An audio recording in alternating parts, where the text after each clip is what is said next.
What is going on, y'all? We are back. This is Val. And Z, we back, baby. In the zone, man. Zone coverage, all of that, man. Coverage. We here to bring it to you, man. We got a lot to kind of dive into. I can't even say a lot, but Oh no, it's a lot. it's fake a lot. Yeah, it's a fake lot done changed in with the roster. Last 2 weeks, we a whole.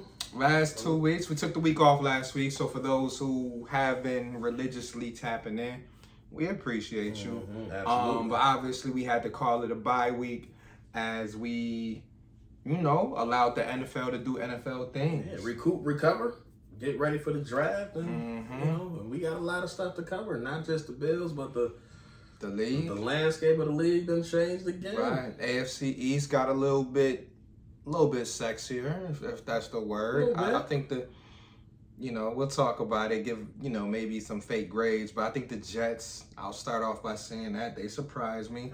I wouldn't even say they surprised me. I'll say they did what they were supposed to do. Yeah, I think that's a good way to put it. When you have that many top picks, two top 10 picks.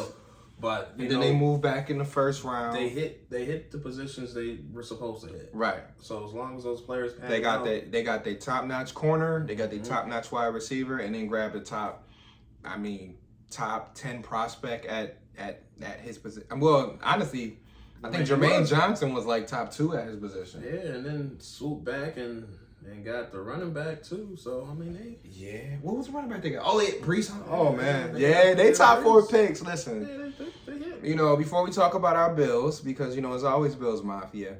Absolutely. The way that they were able to, and like I said, I hate starting off the pod talking about a little backwards, but the way it is what it is. But they did some things. Yeah, they said we want to get a running back in this draft. Boom, Brees. Listen, I will say this: if Zach Wilson can make any type of improvement on his rookie year, they're a much better team. they're still not. I still don't think they're scratching at the playoffs. Yeah, they still got a I while. think I say it like this: before the draft, I had them at 6 to 7 wins, probably 6. With the draft, I got them closer to 8. So I think the draft might have bought them a win and a half or 2, just because you low key might have your premier running back. Whether he does the 1-2 punch thing with Kaiir, we'll see. You low key got a premier wide receiver. Whether he does the 1-2, we'll see. You got a premier pass rusher in Jermaine Johnson, and you got a premier corner in Sauce. So if you're telling me you get 2 or 3 of those to be starters, I feel like if they end up being impact rookies, they can give you a game and a half. Yeah, it's tough though for any team if you're relying so much on rookies. Yeah, it's an adjustment. So it is, and you never know which is going to be the rookies that are ready, and some that's going to need some time, and some that's going to need some time. Even top prospects, some need a year or 2 or 3 before it really click. But I think they made some moves to put them in a good position. And to piggyback off that, we saw with some of our own guys. Absolutely. There's been some guys who were ready from day one. Tre'Davious White. Yeah, he came. Shout out to the man. But again, that's not the norm. That's not always going to be the norm. But obviously, the last time we chatted about the draft, we gave some bold predictions. Yours, do you remember what you said for yours? Yeah, I thought they was going to do I think I set my over-under on draft picks. Total was 4.5. I thought they was going to do a lot more. Yeah, you did say something like that. Do a lot more movement. A lot more moves. So they did a lot. They did some movement. But a lot of the picks ended up being on the back, and they kept those. So I thought they were going to do a lot more movement. Okay. So you fake missed on the bold prediction. Oh yeah. I was a little off. I thought they was going to. I'll say I definitely missed on mine too. I think it was almost close to happening, but they were going to draft the Alabama receiver. Oh, one to Alabama. Yeah, so I think if John Mechie would have slipped a little bit more, because he kind of went mid to early second round, I think the Bills might have would have grabbed him, because they even brought him in for one of their 30 visits. Yeah. So I was like, man, if he falls anywhere in them 50s, I can see them. Yeah, I think they were on the radar. I honestly, I thought they were going to do more moving up, but I think just the way the draft board fell, especially for the receiver position, none of the round, first, second, or third. 5 or 6 of them things went in the top 30. So it really left a lot of the wide receiver needy teams. I think Kansas City it was falls six, in that category six too. receivers taken by pick 20. By pick 20. So Kansas City, Green Bay, Buffalo, like those 3 teams in particular, in the first round. They said, okay, I'm gonna get mine. time to go to play. Well, I'm gonna get mine later, but time to go for Plan B for that first pick. And I think Kansas City kind of was doing something similar to what we did, and they said, okay, so who's the best corner available on the thing? That's what the value. All right, boom, let's go there. And then they grabbed McDuffie. McDuffie was a top 20 prospect. Boom, they get him at 21. Cool. Same thing with Green Bay. Green Bay said, okay, we can't get this guy. Let's go ahead and get another playmaker at linebacker. Boom, they went ahead and got a good defensive stud. Bills, you know, we got to get to our pick. We looked at the board. Being said it, there's our guy. We liked him. He fits the culture. He fits what we're looking for in our number 2 corner. Boom, let's get him. Not much to think about. So what you think about the first pick? Because I'm pretty sure at our first mock draft, I think we both actually had Kaiir Elam as a Bills. He kept falling. Yeah, he was I think he was one of the more popular picks with fan draft mocks. I don't think too many of the experts, maybe some of the experts I've seen in April might have put Elam on there, but I think most of them were like connecting us to Booth. If there was a corner, I either saw Booth or McDuffie on most of the TV guys. Most media stuff or Breece Hall in there. Right, Breece Hall, obviously then. But to go back to Elam, I thought that he made the most sense if they were sticking to the board and just being at that 25. Like I kept thinking to myself, well, if they move up, it's probably going to be for like a receiver. Like if they get in the teens, I don't see them moving up in the teens to get a corner unless Sauce or the guy from LSU would have dropped. Which wasn't happening. Well, it wasn't happening. So once those guys went in the top 5, I said, okay, it's a wrap. Right. And then McDuffie didn't go to 21. So when the receivers started going, you know, I'm sitting there, I'm like, okay. And once some receivers started going, I said, well, I'm like, okay, so it's really looking corner. And then in my mind, I'm like, okay, as long as Booth stay on the board, I'm good. And then obviously we talked about Elam, and Elam was like my 1B. So once we got to 2021 and McDuffie was off the board, I said, okay, for me, this is either going to be Booth. My first option, y'all know, I put him all on our podcast and, you know, promoted him a lot because I just felt he was ideally to fit. But I also did bring up the procedures that he had. The medical stuff is really what dropped him back. You know what I mean? Anytime you're a rookie, you already got enough to adjust to. But anytime they're like, oh, he may not be ready till training camp. Right, there's always that's the tough one. And I think for the Bills, they were like, okay, we dealing with Tre'Davious right now in rehab. We can't bring in another corner. Another uncertainty. Who can't even be at rookie camp. So I think that combined with the fact that I think they really, really liked Elam made that the smart and the best choice. And I must say, after looking at him even more than I did before the draft, I really love the fact that he has the size that we need on the outside. He has the speed. I think he ran like a 4.39. And you know, he has the pedigree. I mean, 2 family members, his dad, his uncle. So he knows what it takes to be a pro. And he's already said it. He can learn from the mistakes they made because I think his uncle is only like 30 years old. And he can learn from how he fumbled out the league. Right. You know, legal stuff I read and some other things. And it's just like, no, I need to be bigger than both of y'all combined. Yeah. And I think he pretty much is like, yo, I'm trying to make a name for myself. Obviously, everybody pretty much has seen the clips of him by now. Of him saying, put the playbook on the plane. Him being emotional, which I always love seeing. I mean, everybody got their own personalities, which we'll get into. You know, the James Cooks of the world. You know, he a little more mellow, but I like the I said high, mellow, all that. Because I mean, if you look at his college, like I went back and looked at some of his college images. His interviews are like that. All his interviews, all his pictures that they take of him, he chilling with the fours up, like that's him. Like Bills fan, that's him. But as far as having our first round pick, be that guy that's emotional, that's passionate, that's a student of the game, that want to go to work. Put the playbook on the plane. Put the playbook on the plane, coach. Like, the man said it like 4 times, and I felt that though. Like, man, I watched that and I said, yeah, we got. That's what you want to see though. So what was your thoughts? I mean, the pick makes sense to me because I think about letting Levi Wallace go, not letting him go, but not re-signing him for essentially pennies. Right. So Pretty much. that tells me they didn't want They were ready. him, and not necessarily him. It's just the skill set that he brought. They wanted to go a different direction. So that's fine. you know, in my head, they wanted to get more athletic at that position. For sure. Faster, bigger, stronger, For sure. Longer. So, you know, Elam fits that description. Man, listen. So, you know, the pick makes sense. Again, the biggest hole that they had was that corner two, man.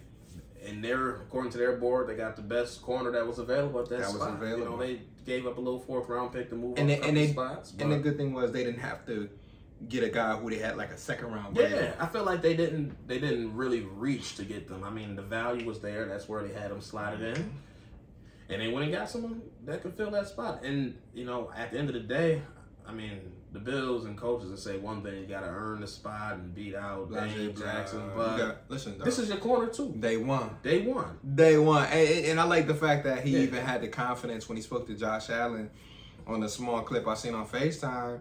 Josh like, all right, you know, I'm going to test you. Can't wait to practice again. He's like, oh, I'm going to be ready. You know, And it's just like, I love that mentality because it fits the guys who we have who are dogs, the Stephon Diggs, the Tre'Davious White, as we already know, the Jordan Poyer, Michael Hyland. What is going to be chirping? Oh man, I'm in St. John Fisher at least twice. That's all I'm saying. I gotta find out when my son gonna be in Buffalo because I'm gonna take him up there again too, just to get him into that atmosphere again. But like, it's gonna be competitive, because we'll touch on the other rookies, but just knowing that your 1st round pick, I'll always go to that. Your first guy is a guy who is just locked in. Yeah, and now I look at the safety or the secondary room in general now.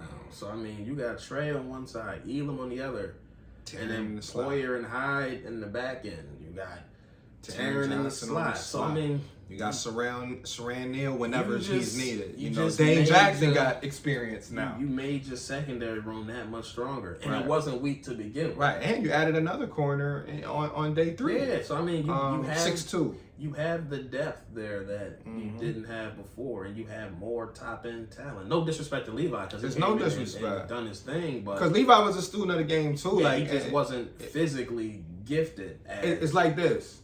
Everybody got a ceiling. Yeah, absolutely. Some don't. but most athletes have a ceiling, and you know, let's switch it, and like let's say like our linebackers. We know which linebackers on our team have a ceiling, and we know which ones which like they can do whatever they want on the field. Right. You know, like Edmonds really doesn't have a ceiling. Like his potential, it can be whatever he wants it to be. Milano kind of has a ceiling, but at his best, which is very good, he can be an all-pro linebacker. Potential is there. Let's say Tyrell Dodson. Nothing against you, Tyler Medikevich and Andre Smith, but their ceiling is fill-in starters, special teams, good players. Yeah, solid role player. And I feel like talking back to Levi and some of the other corners and Dane, those guys, their ceilings are solid starters. Hey, if you're called upon, they'll do the assignment. They'll track the ball at time. But when we talking about 1st round talent, and you talking about trying to get to the big game, the Super Bowl, and as we saw ourselves, think about how many, and the league is transforming too, because that whole system of, our team only has 1 or 2 stars, everybody is role players with Tom Brady and the Patriots, that era is over. You now have to have a few cornerstones on each side. Look at the Rams. The Rams went in there with Cooper Kupp, arguably a top 2, top 3. That Rams team had stars all Odell Beckham, call him what you want. He's a top end receiver at his best. Up and down. You look at the offensive line that they had. You look at Stafford, call him what you want, top 10 quarterback. Then you flip it to defense. Von Miller, Aaron Donald, Jalen Ramsey. Even brought back former Pro Bowler and Eric Weddle. So like, you gotta have guys. And you can never have enough, and that's where we're at. Especially that corner position, you can never have enough corners, especially corners who have speed and length. Like the way the game is going, you playing against a Jamar Chase and you playing against a DeAndre Hopkins every other week, no matter what conference. So you gotta have a guy. If Hopkins decide to move to the left and then come back to the right, and I know I'm bringing up Hopkins like he's suspended right now, but let's call him But Mike still Williams. a good example. He's still a top receiver. Yeah, Hopkins, Mike Williams, any of those receivers. Like, the guys use motion so much, and you just got to be able to have corners who can match up no matter if Trey is in front of him or anybody else. It's because, I mean, for so many years, that number 2 corner position for the Bills has either been too slow or too small. Right. You either getting or they were just bringing guys in and out when they did like the Kevin Johnson and the it's a EJ guy. Gaines. It's a guy to fill him. But the thing is, when you have such a strong secondary behind it, you can cover it up. But now there, you don't need to cover up. It gives you so much more flexibility. So I think you're gonna see more man. You're gonna see more press. You know what kind of nickname I already thought about for him? No, low key. I was thinking about Elam Island. You know what I mean? We'll get to that. That might be trademarked. That might be, but in the NFL, Elam Island, Trey Day on the other side, take away Trey. But yeah, we'll have to see. But I think that the good part is that most fans can see in only a matter of 1 week that the guy is committed to trying to be great. Absolutely. And that's all I need. I just want to see a commitment to, oh no, I'm just happy to be in the league. No. I just want someone who's not afraid of work, and you can tell he's not afraid. Put the playbook on the plane, coach. Like, yo, we hear you, dog. Put the playbook on the plane, coach. Like, all right, listen, you won't get enough of that process, though. Like, listen, by the time you get here and you get situated, you had a playbook. You going depth. Listen, because that's one thing you're going to do if you're going to be on the Bills, and we've seen it from what the players have said, coaches. You going to work when you get inside that building, and they play. Excuse me. And they play around too. You know, they look like they have a good enough. It's a loose team, but you know they work. And that's the thing. And I think they all have that eagerness. And it starts at the top. It starts with the coaches and it starts with the captains. I mean, if you know the attitude of Josh Allen, which we've given him praise every episode. When your best player is a dog, when you're a dog, a winner, and you looking up at your leader and you kind of like, I'm following you, and wherever you at, we ride. But last thing I'll say on Elam, before we move on to those draft picks, I will say, damn, I really can't wait to see him out there cracking people too. Yeah, I mean, I need to see his tackling get better. It definitely do, because he wasn't. Yeah, that wasn't his strong. It wasn't his strength, but he noticed. But he mentioned it though, because I think they was like, ask him a question like, what do you think you need to work on? And he was saying something about tackling, doing this and doing that. And I'm like, good, because guess what? You're going to have a whole off season. Mm-hmm. It's going to be a lot of those drills, and they're going to force you to come up and make plays, because you have the physical tools. Because you mess around with one of these receivers and you take a bad angle, it's over. You take a bad angle on Waddle, and he gone. Right. So, I mean, that's why you got to hope he do his job to stay in front. But I think that's something you can definitely learn. Oh, yeah, for sure. That's just technique. Like, if that's your worst thing, if that's your worst trait is that, you know, you got to get that down pat to a T. Because I saw him make some plays in the open field where he tackled dudes, and I'm like, okay, good hit. It's just doing that, but it's just being consistent. Yeah. It's being consistent, and that's what the NFL is all about, is working on your weaknesses, strengthening up your strengths, and honestly being the best version of yourself. And I really think, like, his ceiling, like, I don't even really know who to compare him to, but I think he's very similar to Tre'Davious, but just more athletic. Yeah, I mean, I think he has the talent and the potential to be a top end corner in the league. Yeah. But he just has to, put the work in. Put the work in, put it all together. But he's in a good place. Oh, man, listen, dog, man, listen. A great place, a great coaching staff, playing next to an all-pro corner.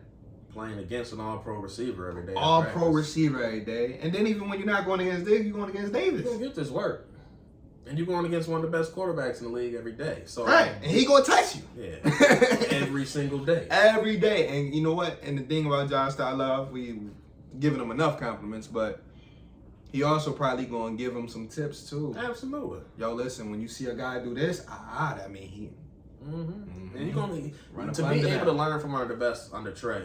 Like, for sure, Trey. That's so valuable, right? For sure, Trey. And even the safeties. If you know what I mean, being in that secondary room, and you got a Micah Hyde, you got a Jordan Poyer, two Pro Bowl, All Pro guys who have seen everything. You know, they've seen all the looks, and it's just seen it all. It just comes down to reading and reacting, baby. Reading and reacting, and just taking it all in, because a lot of the young guys come in let's say Sauce, for instance, and it's just like, man, I got all the tools. I'm the best, which is cool. Always be confident. I can't wait for but Diggs to torch his ass. Oh yeah, it's going to happen because talking about easily. I said you listen, can cover the boys easily off the bus. You think? Listen, bro, you about to get a the NFL is a humbling place, and what Sauce is going to find out is that you definitely need to stay confident, but it's going to be a lot of attention to detail when you come to the NFL because what you think homeboy might do.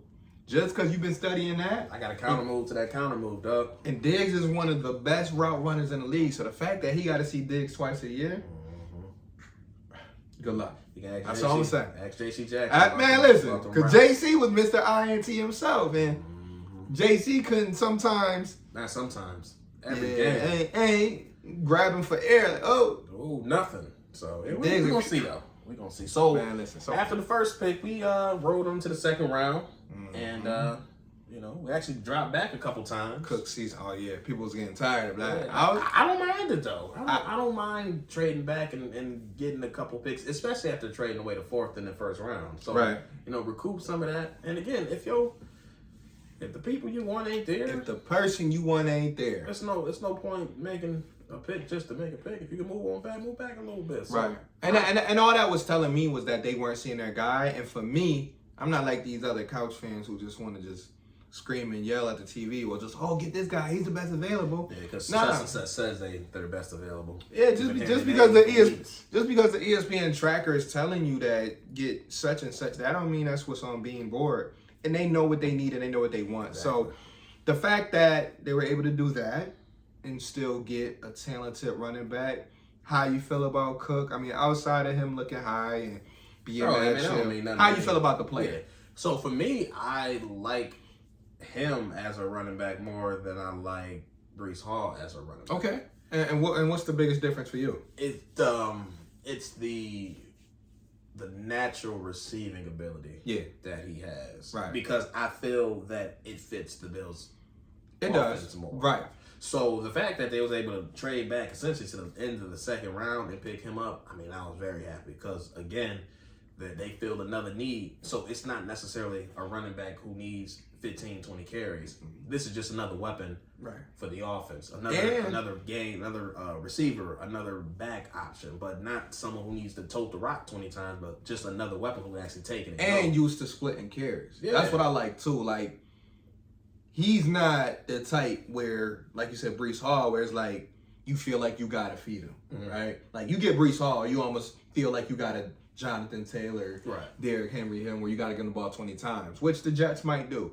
With the Bills, we know our offense is more spread out, so it's like, boom, hey, we're bringing you here. You already know Singletary. You work out with him in Florida, all of that. They already know each other, and we want you to be the 1-2 back. Yeah, and I think the versatility it adds to the offense, because, I mean, you run him out as a running back, you don't know if he's gonna stay back there, if he's gonna slide or motion back, motion wide. They play around with you. You can put him and Singletary in the game at the same time. You can run 2 tight ends and still flex them out wide. Like, it gives them so many other options. And just think about on those short situations where it's 3rd and 2.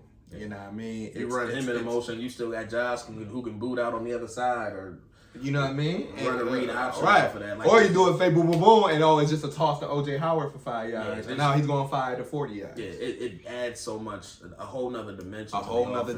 That wasn't there before, and he adds more juice. I mean, he's not like a 4. Right, he's not a 4-3 guy, but he's about a 4-4-5, 4-4-5 guy. Still adds more juice to that running back room. What he got is game speed. Yeah. I think that, with some of the runners that we've seen at running back and other positions, they'll show that straight line, that track speed, that it's like, oh, in open field, this guy gonna separate and go crazy.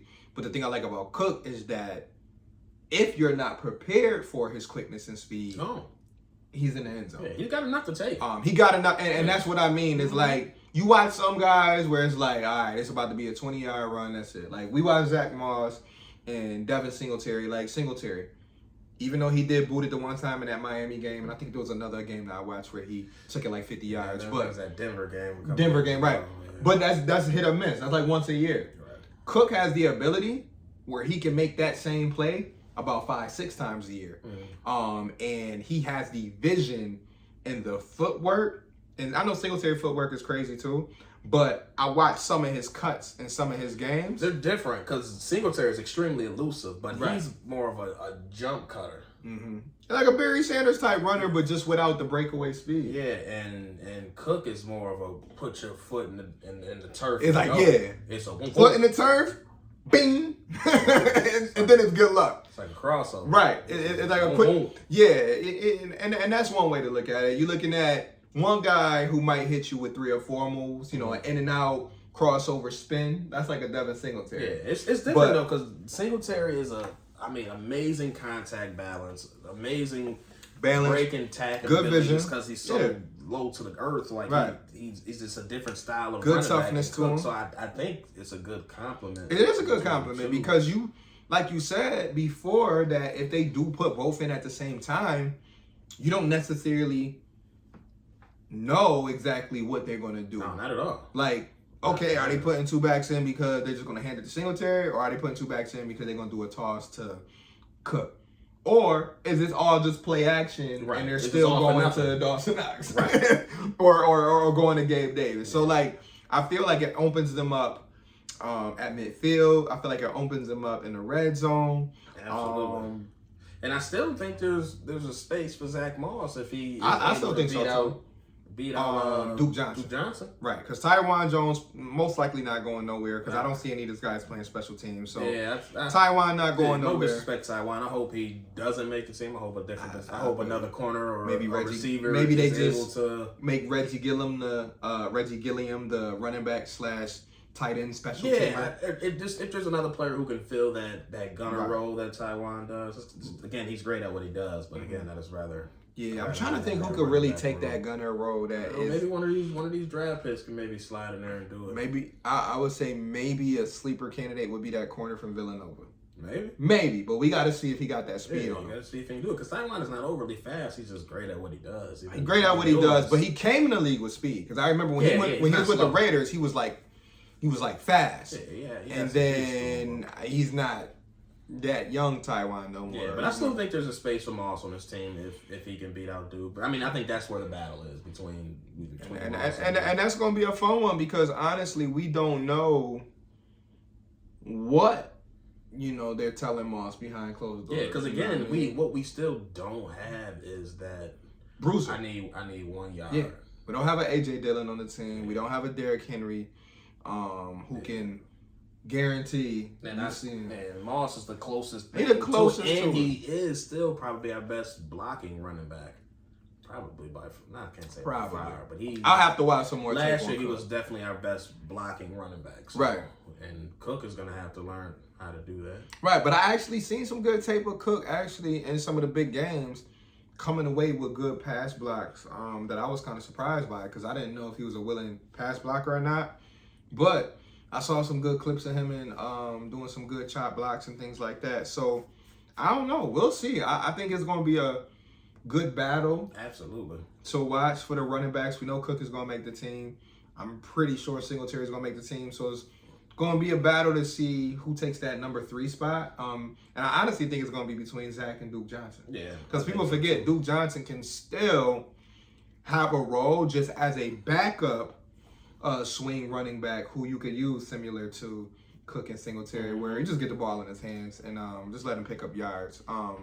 So we agree that was a pretty much a good selection. I mean, we're probably going to agree that this was a good overall draft. I mean, it's not hard to give Beam props because, I mean, shit, Beam is a musician.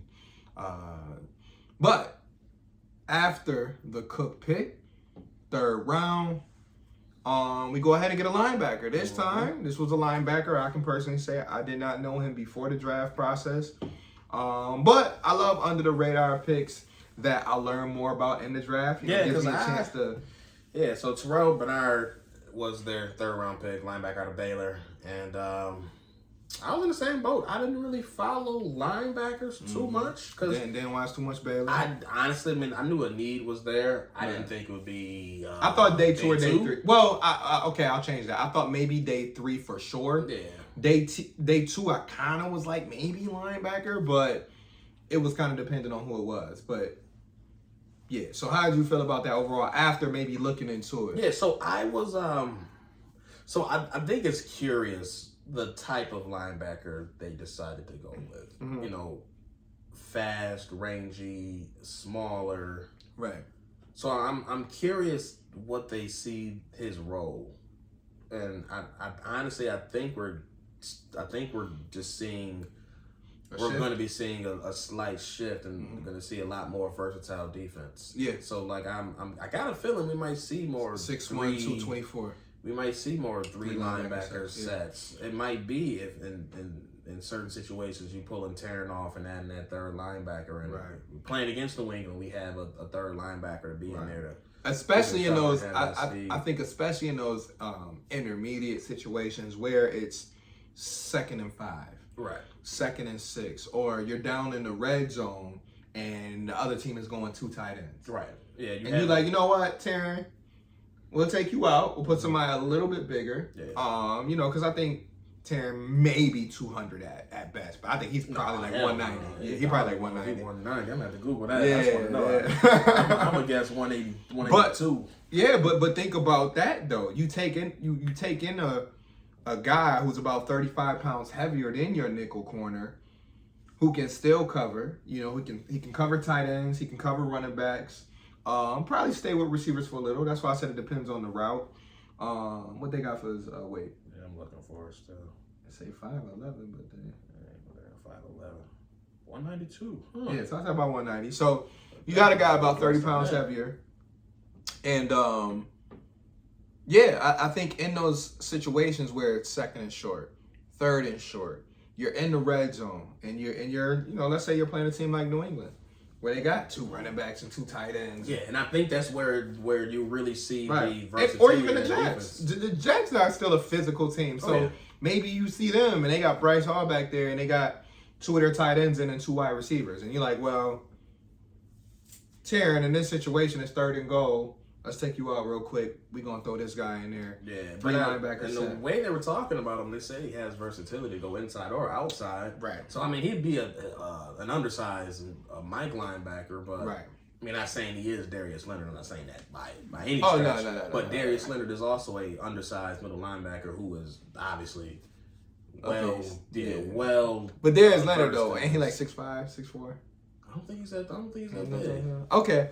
But I will say this, from what I read, people brought up some good points about A.J. Klein. They said if we think about the last 2 years, how they used A.J. Klein and like the pass rusher / we gonna mix him in places. Yeah, they was like, you cover the running back. If that running back stay in the block, come on down. They tend to think, the people here in Buffalo, that he might be like a hybrid number 3 / AJ Klein role player, where it's like on some pass rushing downs when we need to send a guy, because the guy had 20 tackles and 2 sacks in his last game at Baylor.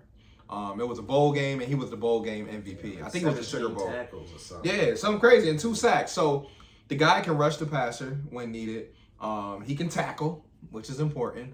And they said he got a nose for the ball. So, like, I mean, sign me up. Yeah, like, I think he's going to be around for some covers. I mean, honestly, I don't think the Bills are going to be blitzing as much as they did last year. No, not as much. I think they'll be, and I think we'll see more man, especially when Tre'Davious White is back in the lineup.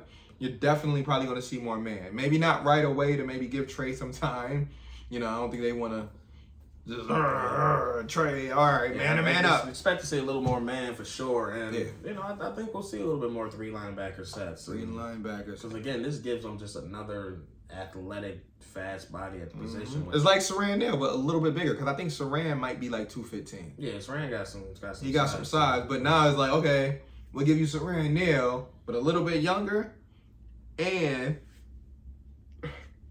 yeah. So I mean, it's definitely a little bit of that big nickel role at the same time. But I mean, it's again, you can. This is another thing, you can never have too many athletes at that position. When you got a team as good as ours, no funny shit. So a lot of people didn't really like this pick. Yeah, I said, there was other linebackers on the board. I saw that N'Kobe, whatever Dean, I think might have still been on the board. The guy that went to Philly. Oh yeah, Georgia. Yeah, but they said he had some type of procedure. Last year. Yeah, they said he had some type of shit. Yeah, they said that's the reason why he dropped, because they was like, he's a first round talent, but it was like dealing with the little medical thing. Teams was kind of like, he's a smaller linebacker too. So. Right. But either way.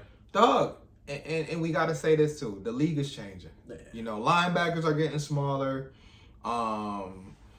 Just give me football players. Quarterbacks are getting shiftier. And that's what and that's what somebody mentioned too. Like we got to kind of steer away from like position. So if you can ball, bring in the athletes. We'll figure it out when you get here, and kind of work our way from there. Now, to shift on to the day 3, we don't have to go through each pick, but I'll say, what was your favorite day 3 pick? Receiver all day, man. Come on, man. Listen, as the driver. What's his name? Shakir or Khalil? Khalil Shakir. Khalil Shakir. Okay, go ahead. Khalil. I think it's Khalil Shakir. Yeah, it is. But either way, I've been the conductor of that receiver train all offseason. I mean, I still, in my ideal world, I still had a receiver first round. Mm-hmm. But it was far from happening.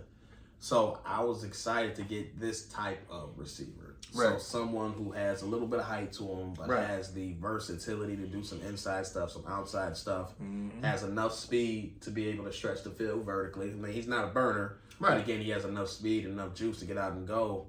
But I love the way that they used him in college. I mean, he was getting the balls in the backfield. He was running wildcat. He was in the slot. He was running outside routes. So having someone who had that type of versatility coming into this offense. Let me add this real quick while I'm thinking about it. He kind of reminded me of 2 people. And you can tell me what you think. A poor man's Cooper Kupp and also Robert Woods. But go ahead. Yeah, I mean, if he can develop as a route runner, I mean, because those are two peak routes. I know they actually just played with each other, so it's funny I mentioned them too. But yeah. So if he can develop, if he can be great value, Cooper Kupp, I'll take it. If he can do that. When you playing with Gabe Davis and Stephon Diggs, you don't need to. Yeah, it's and again, I like that he also has return ability too. Mm-hmm. So I mean, if you ask me right now, I mean, I'm penciling in as my punt returner. Oh, as your punt returner? You think so? Yeah. He like that? Yeah, he got some. Okay. He got some wiggle to him. But now I need my man McKenzie to get some touches too. Yeah. My man number 6, he done changed his jersey on us. He switched it up on him. But I kind of like the single digits though. I don't know if I like the 6. I like the 7 on 10. I think that's 7 on the 5. 6 is probably the last number I pick in the single digits. Right. But single digits always look fire. But you know he gonna flip it and make something fire into a caption like "Call me Mr. 6" after he get a touchdown and some shit. Once Terran get a pick 6, he probably gonna throw the 7 up like call me. Terran switched to 7. He switched to 7 because that's how. Oh yeah. That's how they. Elam is 24 now. Elam is 24 now. But yeah, so you like the receiver, you like his ability, outside, inside, return. Yeah, it's the versatility that he brings. Right, kind of can put him anywhere. Yeah, because again, he can be used in a similar role that they use like McKenzie. And again, I'm not trying to phase McKenzie out by any stretch, but again, they can use him on those jet sweeps. They can use him coming out of the backfield. And that's the beautiful thing is that adding to what was already an explosive offense, absolutely, now makes you cause nightmares for the defense. Yeah, because I'm saying right now, if I got Diggs on the outside and I got Davis on the outside and I got McKenzie in the slot and I got Khalil in the slot, and now they start moving around like the slots. Yeah, because the thing is, there's other good offenses in the league, obviously, but we got the number 1 offense. I don't care. There's another offense that has the level this many of layers. Depth. Like there's so many different formations they can come out with. Having 2 good tight ends. And I like the Raiders. Shout out to the Raiders offense. Yeah, Excuse me, everybody out, Val. But hold on, I like while I'm thinking about them, the Raiders offense, Chargers offense. These are all going to be top 5, I think, at the end of the year. And then there's one other. Damn, I might even say the other one in that division. AFC? Damn. Denver? Yeah, because I like their receivers. They got receivers. And they brought the running backs back. But anyways, go ahead. Yeah, so I mean, there's just not many offenses that can come with the level of versatility they bring. I mean, you got Knox and OJ, which give you so many different things. You can run them out there in the slot. We still don't talk about OJ. Yeah, because they don't have to be in line. So you tell me you can run out there with Diggs, Knox in the slot, OJ in line, and Davis on the outside. And your running back, and you still have a running back there. Well, if you wanted to, you can still have a single back there. So but I'm just saying, if you want to be extra like crazy, Yeah. And just put your receiving threat of a running back exactly. behind. And then guess what? And here's what I would like about that lineup with Cook in the backfield is that 9 times out of 10 you might really think pass. Mm-hmm. And But then all of a sudden Cook just runs up the middle for like 30 yards. What I envision in my head, like with those different formation abilities, is Josh taking off? I wasn't even talking about that. That's a whole different element that's always going to be there. But like the no huddle abilities, the hurry up offense. So you tell me if I get you stuck, the 2-minute offense gonna be stupid. If I get you stuck with 3 linebackers out there, but I can spread you out with Knox and OJ. Defensive tackle's gonna be like, okay. Or if I catch you stuck in nickel with with 3 or 4 receivers up there, and then I can hand the ball off or dump off the ball to Cook, like it just gives so many different opportunities. And I think that's the sexy part about this. And you always have Josh ability to tuck it and run. I can just run y'all downfield. Nah, man. And that's what and then let Josh leak out. And that's what it brings me back to is that 2-minute, that 4-minute offense that they've already been good at. Like the last 2 years, they've improved so much in situational football that like I don't want to be in these situations, but I'm glad to say I'm confident if they're in a situation where it's like, yo, we got to score. Yeah, like at the end of that Kansas City game, when nobody was had worried. The long touchdown and we got the ball with a minute left and 2 I'm touchdowns. not gonna say nobody was worried. I was but like, I'm good. I had honestly how the game's been going. Like I have no doubt that they're gonna drive the ball down the field. And I think that's how most fans who had realized what we were dealing with in Josh kind of just was like, you know what? How many timeouts? 3? Okay. Are we good? A minute? Okay. Yeah. So I see more of the same, and I like the receiver because again he gives us some yards after catch ability. RAC, man, that's the biggest thing. And the thing that I love, and I might have mentioned this before, is that Josh even brought that up. And in his presser, he said, yo, I'm trying to get it to these guys so that they can go on the go. Yeah. And when you got McKenzie and you got Crowder and you got Khalil and you got Davis, Diggs. Yeah, that's why I want to say. I'm hoping Dorsey can develop his offense to the point where they have more layups involved. Because again, with Dayball, they were so good at the hard stuff. And think about how funny it is. We went from J.D. McKissick, throwing us the deuces to us ending up in this situation okay, now we go ahead and get one of the Cook brothers, and then we add in a Khalil guy, and it's just like, I think that'll do the job. Yeah. JD who? Yeah. JD what? We cried over that? We were pissed? Like, I didn't upgrade it off of JD. But that's what the great teams do and the great front office. Yeah, you pivot. You say, okay, boom, plan A didn't work. What's our plan B? What's our plan C? How are we going to make sure we still fill that need? Because I think at the end of the day, Bean sat down with the staff and said, the need that we really want to address is what we kind of saw when we played Kansas City. It's having guys who can, boom, catch it on the run and take that 12-yarder to 60. Yeah. And I think that, once again, Bean watches this game almost like a fan would and just say, listen, if teams are killing us with that, that's something we should do. We shouldn't have to nickel our down. Yeah. We shouldn't have to 10-yard our way down. No, we should be able to, and they did it at times. But I want that in the repertoire though. I want them to be able to pull that out if they need to, and I felt like they didn't have it the last couple of years. Here's the beauty to this offense, and we'll get off of Khalil in a second because I'll tell you what my favorite was, which we already know. I think the best thing I like about this offense so far is that if they wanted to play keep away, I feel like they have the offense to still do that because you still got the short yardage guy. You still got Jamison Crowder. Yep. And you still got Stephon Diggs, who are great in short and intermediate. But then you still have the ability to stretch the field with possibly a guy like Khalil, with guys like Davis, who can still... I mean, Davis at one point was averaging like 19 yards Davis can get vertical. He was averaging like 19 yards a catch. Up that seam, on them sideline catches, like he can. You know what I mean? And he showed you in the playoff game for the 75-yarder. Put me 1-on-1 if you want.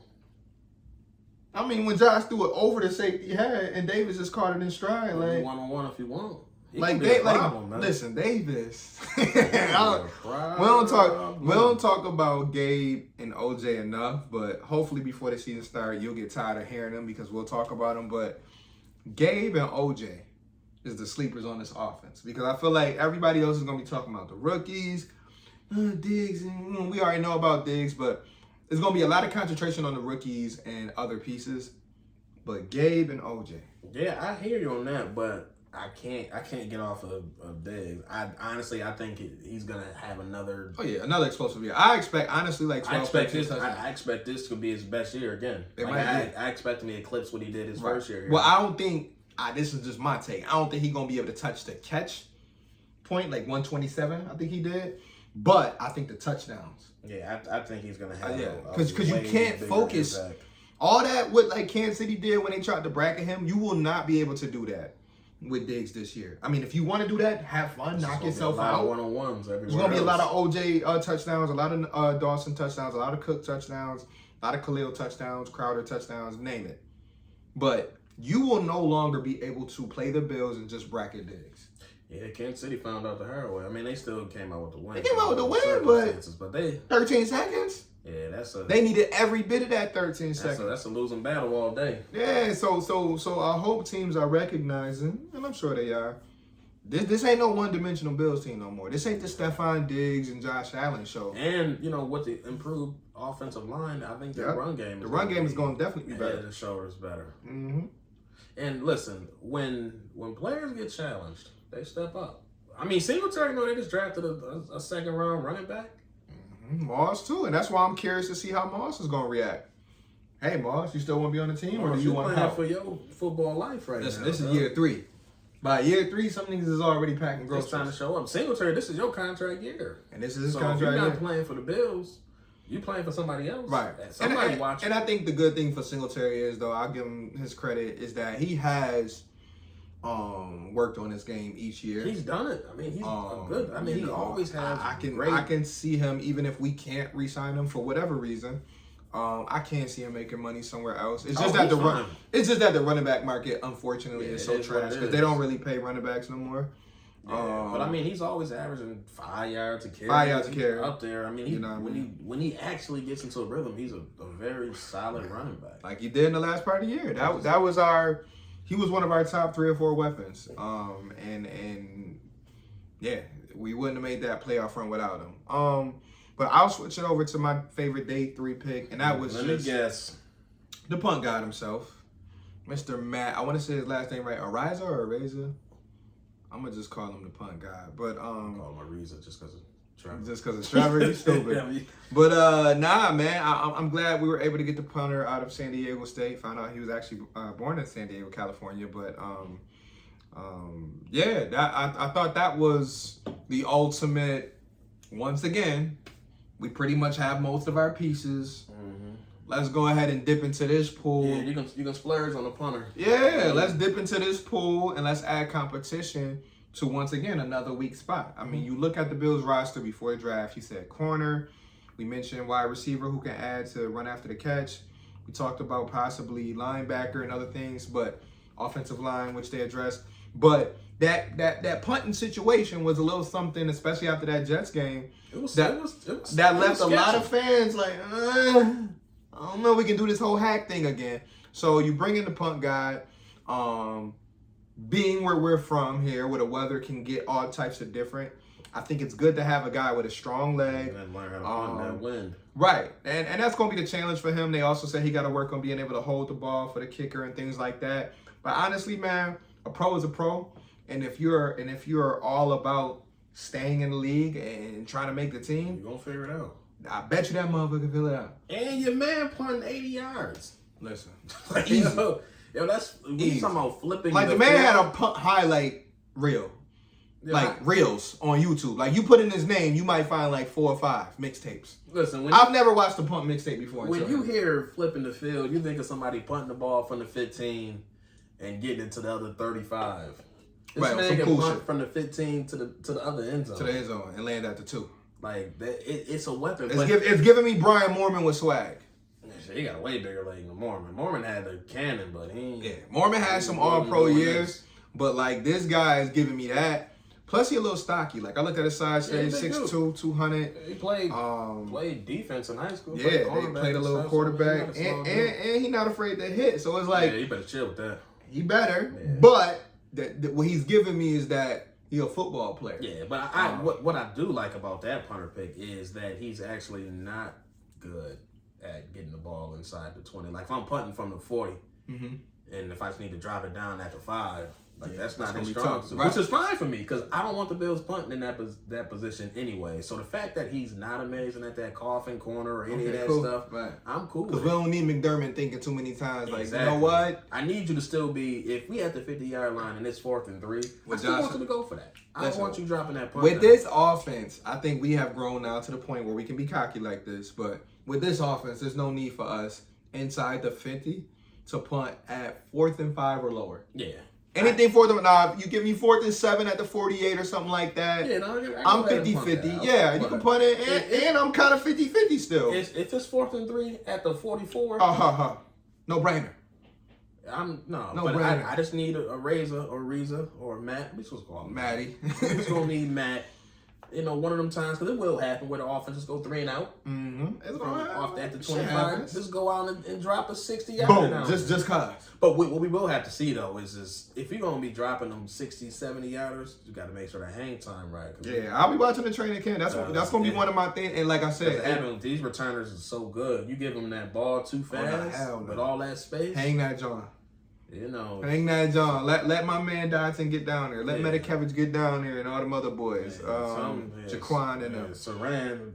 Yeah, best kind of the league, baby. Come on, man. Triple teaming, my man. Man, listen. I remember that one game. Wow, I ain't never seen that. I said, yo, triple teaming my Saran a dog, though. Because I remember even one of the boys on the team, they was like, yo, y'all know he the best athlete on the team. I believe that. And I was like, I don't doubt it. Yeah, like that motherfucker 6'1", 216, all muscle. Yeah. And he got some speed to him. Like, yeah, good luck. Yeah, but it's a solid pick. But what's crazy, the punter got a cannon, the kicker got a cannon.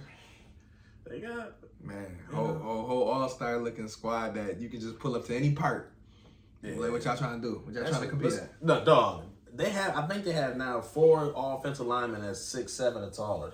That's crazy. They got an NBA roster based on size, dog. They drafted if you looking across and you seeing our guys standing up, you probably looking at the team like these motherfuckers. Either 6'8" or 6'7". And you look at the defense too. You can look at our D line.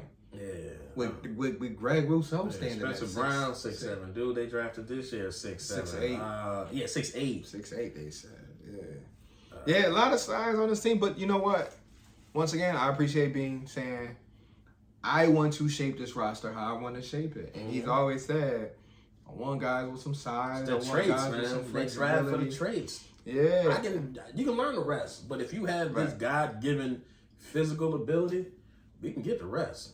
You can't teach tall. You can't teach fast. And that's kind of how they did Tremaine. It was like they knew Tremaine wasn't an all-world middle linebacker in college.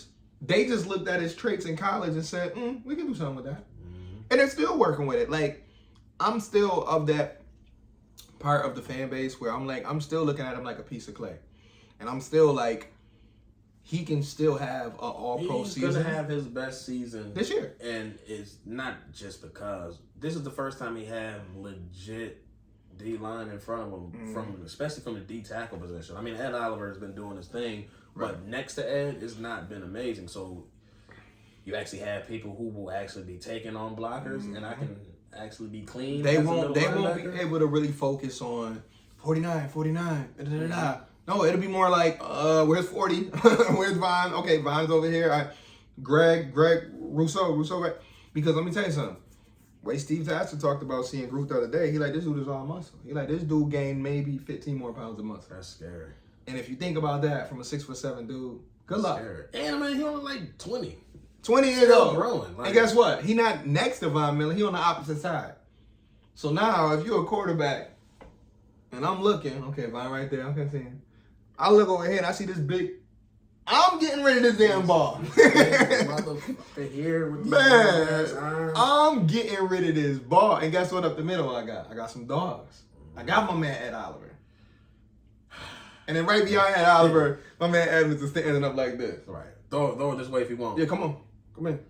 What's crazy though? Oh, then on the outside, we're gonna throw a quick one to the flat. And it's hard to think though, like, 'cause I mean, obviously the defense still had some deficiencies last year, but this was statistically the #1 defense last year, and I think Just no got splash plays. head and shoulders better. They got better, but and that's why I told my at pop. every level. That's why I told my dad. I said, statistically, yes, they were #1. I said the only and they were good at doing this, limiting team to yards and keeping them in front and all of that stuff.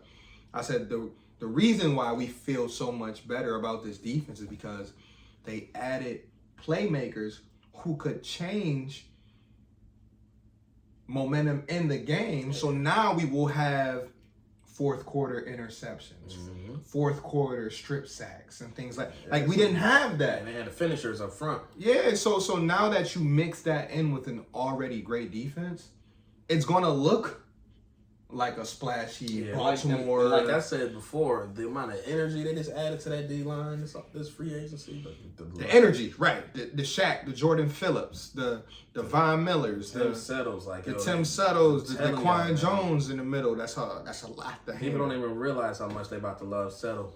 Oh, I'm already of the Settle fan club because I know that he's a juice guy. Yeah. And anytime you get them D tackles with juice, yeah, I don't think because no one was really watching Redskins games. No, that. We keep it a buck. For some reason, I saw a lot of Redskins games. So Oh, okay. It's You was the being red weird. zone. You was being weird. Red zone Nah, channel. it's all right. But their D line, they had so many good players. So many good first round, and he got caught in that. But when you see him flashing left and right, because they say he was only getting like 30% of the snaps. Boy, it's gonna be a problem. Listen, I'm ready. I'm ready to see Tim Settle. I'm ready to see Daquan.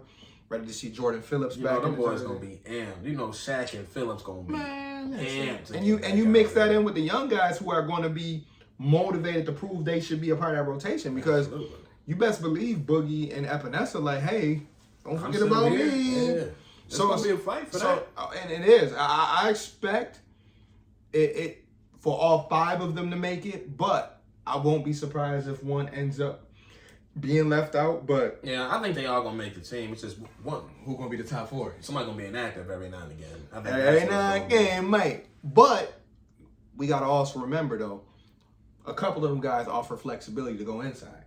So I think that's gonna be the key. It's gonna be okay. Are the Bills going 8 defensive linemen this week, or are we going 9? Do they even need to kick anybody down there? Because they done upgraded the D tackle. They done upgraded so much, but injuries, different things but it does give you a different rushing potential if you drop a Boogie Bashman at D tackle, right? on Or Shaq rushing inside, down. or Epinesa inside. Like all these guys, like It just gives you so 270 and up. Yeah. Which is crazy. I think right now, Von Miller might be the smallest one, and he's like 255 maybe. Yeah, but that's fine. Von do what he do. Von do what he want. But you got Epinesa 275, Shaq 270 plus. He's bigger than all them boys. Yeah. But anyway, we can spend all day talking about this defense and shit. But overall, before we sign off for today, because next week we do got to get into schedule release day, which is coming up. We'll have some bold predictions for that. So by the time it comes out, we'll all probably know what the whole schedule is, because I think we will next week. Next week Thursday it drop. I believe so. So we'll talk about that next week. But overall draft game for the Bills, what you give them? I would give the Bills A minus. A minus, okay. A minus. Live with that. Only thing I felt like it's not even miss. I would have liked an interior O-line somewhere in there. I would love a guard in there somewhere. Right. Just even from a developmental standpoint. Okay. But again, what's the term? Pinching hairs? I don't know what to say. I'm really grasping at straws to find something really negative. I was hoping for a developmental O-lineman, but they drafted a tackle, and they may kick him inside. They may kick him inside. You never know. That could be. And they did sign a guard right before the draft. Exactly. So it's almost like they kind of knew, like, we don't really see a guard we like in this draft. Yeah. So I was really fine with the pick. Again, they got what they needed. They got the cornerback. They got weapons on offense. Mm-hmm. Got more linebacker depth. So I got the punter. So I can't be mad at all. I think a solid A minus is pretty much right where that draft ended up. Okay. I say for me, I'll go just to be a little different from you. I'll say B plus. And I've really been going between A and B plus. So really A minus would probably be the perfect score, but I'll say B plus just to give him a hard time. But I'll only say B plus because I feel like that day 2 could have been a little bit more sexier.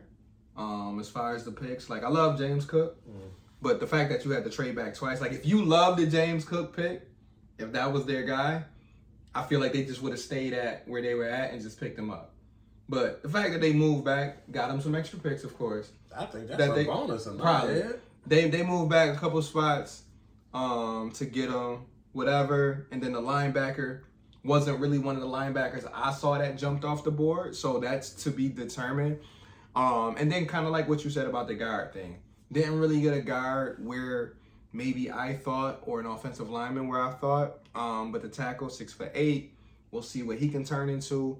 But yeah, so, you know, a couple picks weren't sexy, so I'll give them B plus on that. But I honestly feel like this is a team that's already Super Bowl ready, so it was really just like sprinkling on the seasoning, you know, adding a little seasoned salt, a little whatever here, garlic here, onion powder there. And that's pretty much what they did in this draft. So I feel like any grades that's going anywhere from an A to a B plus is good.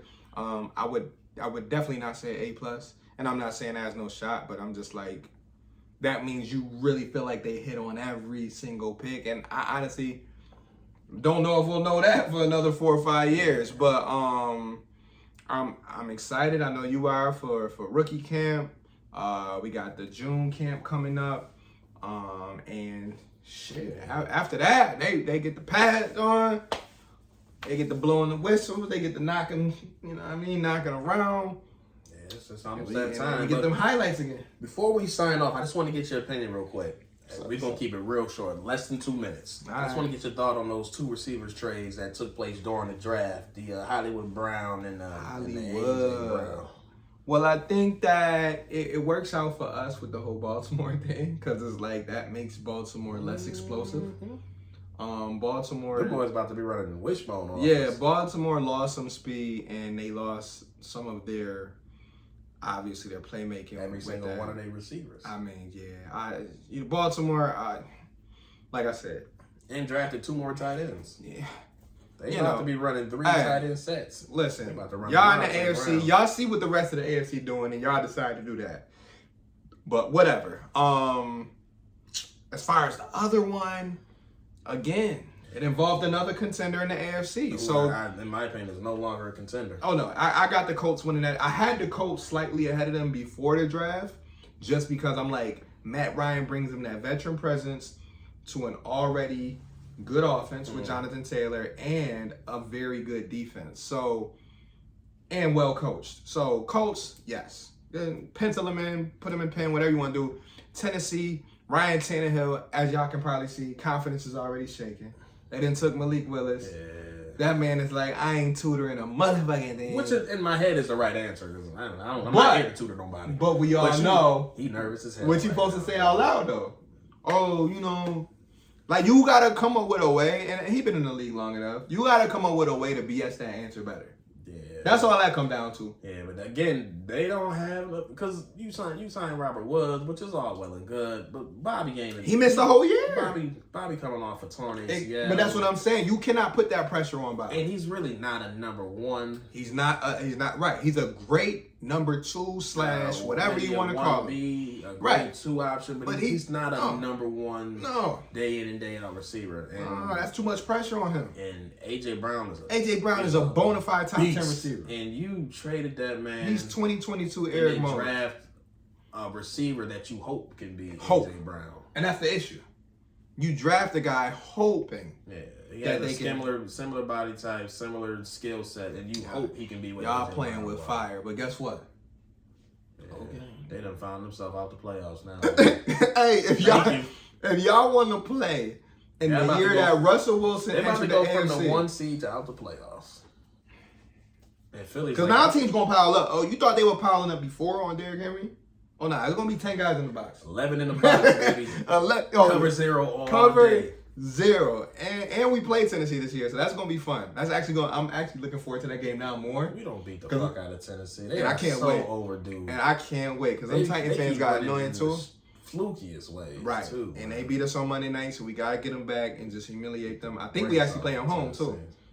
Finally. Oh, and I might as well announce too, man. For those who don't know, I did fuck around get seasons. Did you? Oh, yeah, man, hopped on the train. The family, the in-laws, they blessed me. So shout out to you in the same section as all that side. Yeah, pretty much. I'm actually in I think I'm in seat 11 or row 11. So I was gonna brag to Chris about that too. I still got that 11. Yeah, I mean that 11 stayed with me. Wow. But shout out to the family for look at you hopping on that season train. Man, you know I'm in there. Cause fuck around with me, I was gonna keep waiting.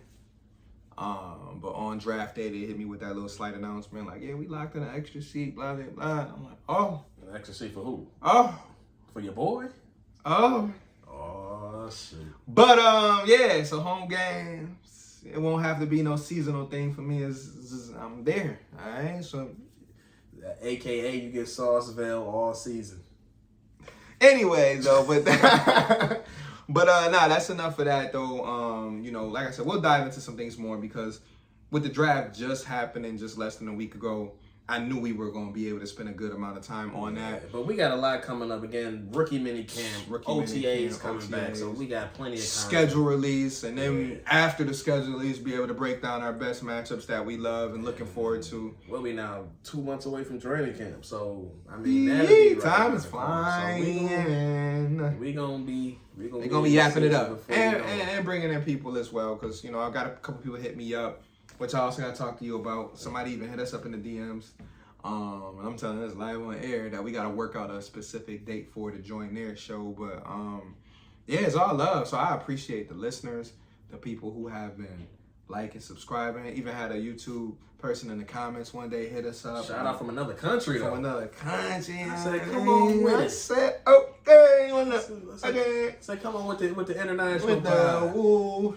So we appreciate all that because we don't do this just for us, but we know that a lot of our fan base is spread out. So just being able to connect on a platform, absolutely, and just talk about what's going on. Because like I said, this run right here, this could be that one run that people been waiting for 50, 60, 70 years. So my entire life I've been waiting for a team like this, man. And it's still crazy to know that we are still the betting favorites. Still the betting favorites. Oh yeah, before we sign off too, happy Cinco de Mayo to everybody. And also happy birthday to our beloved friend. He just celebrated 33 years. Our guy, Christopher Hillman, C. Hill. Yeah, you better be watching this episode. Yeah, because we ain't gonna tell you that. Right. Yeah, we got I don't. He gonna probably fast forward that. Probably. Yeah. He gonna say something. Oh, you said that? But listen though, we appreciate you all. Any last words you want to give them? No, man, we just appreciate y'all listening, subscribing, liking, sharing. Keep doing that. We appreciate the feedback. So drop a comment, man. Send it to a friend. Tell a friend. Tell a friend. Tell a friend to tell a friend. We talking bills. We talking life, man. Yeah, man. And we switching up the scenery every time. So you might see this in the background. You might see trees in the background. Something else different next time. You never know, man. We might be at your doorstep. I mean, with a Bills flag and a Henny bottle. It's gonna say pull up. Know what I mean? So we appreciate y'all again. You inside the zone with V and Z. And shit. We see y'all next week, baby. Until next time. Holla. Peace out.